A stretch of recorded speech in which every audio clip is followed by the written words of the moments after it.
Students, आज का हमारा टॉपिक है डिसोल्यूशन एक्सपेंडिचर जरूरी हो जाते हैं। ये लीगल एक्सपेंडिचर होते हैं और बिजनेस को जब बंद करते हैं, एसेट को सेल करने के लिए और लायबिलिटीज को पे करने के बीच में कुछ एक्सपेंडिचर होते हैं। तो उन एक्सपेंडिचर को कैसे डील करा जाता है, उसका ट्रीटमेंट क्या होता है, चलिए आज वो सीखते हैं। First of all, dissolution expenses जो होते हैं कई बार होता है वो फर्म पे करती है। जब वो एक्सपेंसेस फर्म पे करती है तो इसकी डिफरेंट एंट्रीज होती हैं। कई बार होता है डिसोल्यूशन एक्सपेंसेस फर्म के हैं लेकिन वो पे एक पार्टनर कर रहा है, और कई बार होता है पार्टनर ने बोला कि मैं बेयर करूंगा सारे एक्सपेंसेस, लेकिन पार्टनर की जगह पे वो एक्सपेंसेस फर्म पे कर रही है। कई बार होता है कुछ एक्सपेंस फर्म पे कर देती है और कुछ पार्ट जो है वो पार्टनर्स पे कर देते हैं। कई बार होता है एक पार्टनर ने बोला I will bear the expenses, but उसकी जगह पे दूसरा पार्टनर एक्सपेंस पे कर देता है। तो ये डिफरेंट डिफरेंट केसेस हैं। तो चलिए इसका अकाउंटिंग ट्रीटमेंट शुरू करते हैं, इसको कैसे करना है। स्टूडेंट्स, हमारा फर्स्ट केस होता है व्हेन डिसोल्यूशन एक्सपेंसेस और रियलाइजेशन एक्सपेंसेस। डिसोल्यूशन एक्सपेंसेस और रियलाइजेशन एक्सपेंसेस एक ही बात है, क्योंकि आपको पता है जितने भी एसेट्स होती हैं, लायबिलिटीज होती हैं, जितने भी एक्सपेंसेस होते हैं, उन सबको किसको ट्रांसफर करा जाता है, रियलाइजेशन को। तो डिसोल्यूशन एक्सपेंसेस जितने भी होंगे उनको हम रियलाइजेशन एक्सपेंसेस बोलेंगे। Are borne by the firm. अब ये कौन पे कर रहा है, फर्म पे कर रही है। फर्म ने एग्री करा कि ये सारे एक्सपेंसेस मैं पे करूंगी। इसको हम लिख सकते हैं बोन बाय द फर्म और पेड बाय द फर्म। तो इस केस में हमारी एंट्री क्या होगी, realisation account debit to cash account और bank account being expenses paid. ये आपका फर्स्ट केस कंप्लीट हो गया। सेकेंड केस है when realisation expenses were borne by the firm. Firm के एक्सपेंसेस हैं but paid by the partner. यहां पे फर्म अपने एक्सपेंसेस पे नहीं कर रही है, फर्म की जगह कौन पे कर रहा है, पार्टनर। जो भी कंसर्न पार्टनर इसको पे कर रहा है, अब उसको लेके ये एंट्री डलेगी। फर्म के एक्सपेंसेस हैं तो हम क्या करेंगे, रियलाइजेशन अकाउंट डेबिट टू जिस पार्टनर ने पे करे हैं, तो मैं यहां पे लिखूंगी concern partner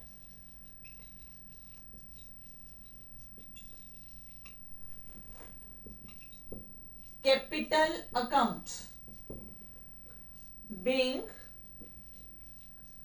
expenses paid by the partner. इसको हम ये भी बोल सकते हैं expenses paid by the partner on behalf of the firm. तो ये आपका क्या हो गया, सेकेंड केस हो गया एक्सपेंसेस से रिलेटेड। जिस पार्टनर का नाम दिया होगा A B C X Y Z, उस पार्टनर का अपने नाम यहां पे मेंशन करना है। क्लियर स्टूडेंट्स, हमारा नेक्स्ट केस है when expenses borne by the partner also paid by the same partner. एक पार्टनर कहता है कि फर्म के एक्सपेंसेस वो पे करेगा, उसने लायबिलिटी ली है कि इन एक्सपेंसेस को पे करने की रिस्पॉन्सिबिलिटी उसकी है, और वही पार्टनर उसको पे कर रहा है। तो इस केस में यहां पे कोई एंट्री नहीं होगी। तो आपने यहां डालना है नो एंट्री। नो एंट्री लिखना जरूरी है, अगर आप इसको नहीं लिखोगे तो आपको मार्क्स नहीं मिलेंगे। तो जब ऐसा कोई केस आता है तो इसके प्लेस पे आप लिखोगे नो एंट्री। लेकिन वो पे नहीं कर रहा, पे कौन कर रहा है, and paid by the firm. Expenses borne by the partner but paid by the firm on behalf of the partner. Partner ने पे नहीं करे, फर्म ने पे करे हैं। तो एंट्री क्या आएगी, partners capital account debit to bank account. इस केस में जो फर्म है पार्टनर के कैपिटल को डेबिट कर देगी। रीजन, इफ फर्म बाद में पार्टनर्स के कैपिटल अकाउंट से इस अमाउंट को कवर कर लेगी, लेकिन इस टाइम पे फर्म से पैसा जा रहा है तो हम बैंक को क्रेडिट करेंगे। तो एंट्री बन गई हमारी partners capital account debit to bank account Bing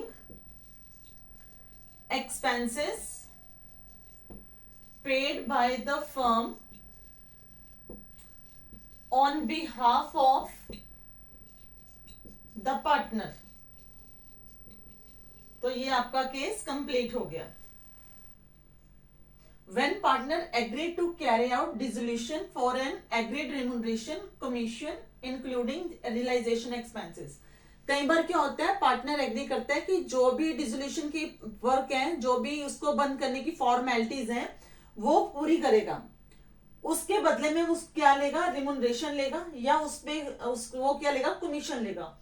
तो ये क्या होता है, फर्म का एक तरह से एक्सपेंडिचर ही होता है। और कई बार होता है इसके अंदर वो जो फर्म के एक्सपेंसेस होते हैं, वो कहता है वो भी वो बेयर करेगा, लेकिन उसको क्या दे दिया जाए, एक पर्टिकुलर लमसम अमाउंट पे कर दिया जाए, या फिर उसको एक particular percentage of commission on the realised value of asset दे दी जाए। तो ये वहां पे एक एग्रीमेंट हो जाता है पार्टनर के बीच में और फर्म के बीच में। तो इसके लिए क्या एंट्री आएगी, realisation account debit to concern partner capital account being, अगर तो उसको कमीशन मिल रही है या रिमुनरेशन मिल रहा है, रिमुनरेशन और commission whatever is given by the firm paid to the partner, right. और अगर वो एक्सपेंसेस भी साथ में बेयर कर रहा है, being remuneration paid and expenses borne by partner, वो आप इसके नरेशन को उसके अकॉर्डिंगली एडजस्ट कर लोगे। Next case, when realisation expenses borne by the firm but partly paid by the firm. जो फर्म के एक्सपेंसेस हैं वो फर्म ने बोला कि वो पे करेगी, पर उसमें से कुछ हिस्सा फर्म पे कर रही है, बाकी का पैसा जो है वो पार्टनर्स पे कर रहे हैं।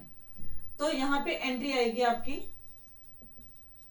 Realisation account debit to cash account, अगर चेक के थ्रू है तो to bank account, to partner capital account.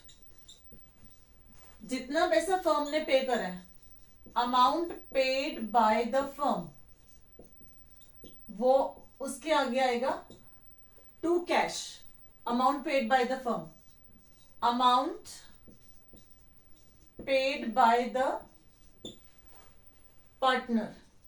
जितना अमाउंट पार्टनर ने पे करा है वो पार्टनर के नाम के साथ क्रेडिट हो जाएगा। तो ये आपकी एंट्री बन जाएगी being realisation expenses paid by firm and remaining amount paid by partner। और ये आपका कंप्लीट हो गया।